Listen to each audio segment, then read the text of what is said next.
ई वर्ष आसंता खरीफ धान किणा बिका प्रक्रिया लगी कृषक मानकर जेन पंजीकरण प्रक्रिया आरंभ होइछे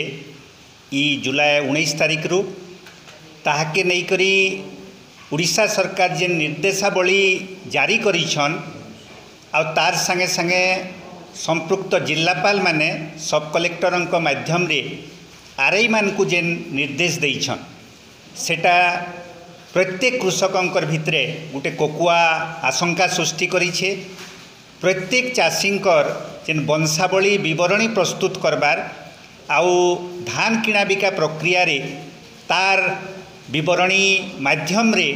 धान किणा बिका रजिस्ट्रेशन करबार जेन गोटे व्यवस्था करिछन इटा कृषक मानकर भितरे धान किणा बिका रे रजिस्ट्रेशन प्रक्रिया के सरल प्रक्रिया के आउ जटिलतर करदेबार लगी गोटे चक्रांत आउ आमे माने अनुभव करुछुं जे ई प्रक्रिया जदि जारी रहे जेनटा कि मात्र गुटे मास समय दिया जाइछे आगरु केबे एते कम समय भितरे ई प्रकार जटिल दस्तावेज सबू देबार ई केवाईसी संगे संगे वंशावली भी इथर जोड़ी दिया जाइछे से प्रकार नाई थाई आ पश्चिम ओडिशा कृषक संगठन समन्वय समिति अनुभव करुछे जे ओडिशा सरकार वर्षे तले जेन चाषी मान को बोनस इनपुट सब्सिडी देवार जेन गोटे प्रतिश्रुति पालन करथिले वर्तमान से इनपुट सब्सिडी रो बोझ के कम करबार लगी चाषी माने केनता कम मात्रा रे रजिस्ट्रेशन करि पारबे से प्रकार गोटे व्यवस्था गोटे ई जटिल प्रक्रिया माध्यम रे करिछन आ करबा के जोछन आ इटा गोटे सुनियोजित षड्यंत्र है आ आमे अनुभव करूछु जे ई प्रक्रिया रे अधिकांश चाषी बोध हुए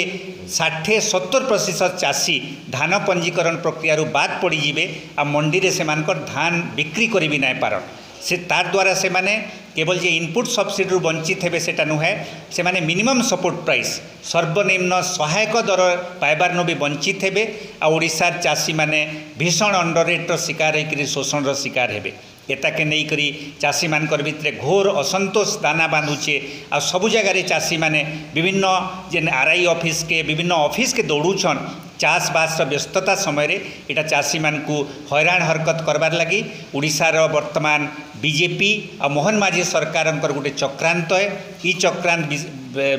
विरुद्ध रे चाषी मानकर जेन असंतोष दाना बांधुचे आगामी दिन रे इटा गोटे दुर्बार आंदोलन रूप नेबा पश्चिम ओडिशा कृषक संगठन समन्वय समिति से चेतावनी दौचे आ ओडिशा सरकार ई जेन चक्रांत करुछन से चक्रांत रु ओहरी जाऊन ना हेले तार फल सरकार को भोगवा के पड़वा।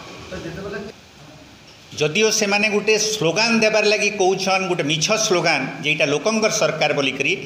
अन्य घटना मान को भी आमे माने देखुछु आ कृषक मानकर स्वार्थ के नहीं करी धान किणा बिका प्रक्रिया रे स्पष्ट प्रमाणित होउछे जे से माने कृषक मानकर स्वार्थ अपेक्षा मिल मालिक मानकर स्वार्थ व्यापारी मानकर स्वार्थ केही से माने प्रमुखता दउछ। मुई अशोक प्रधान हमर पश्चिम ओडिशा कृषक संगठन समन्वय समिति रे अन्यतम आवाहक आउ मुई दुईटा खाली प्रस्ताव देवी सरकार को समस्या तो आम सब जानूँ गोटे प्रस्ताव है यहाँ जे वर्तमान ई प्रक्रिया भितरे जेन अगस्ट 20 के डेडलाइन देछन सेटा एटलिस्ट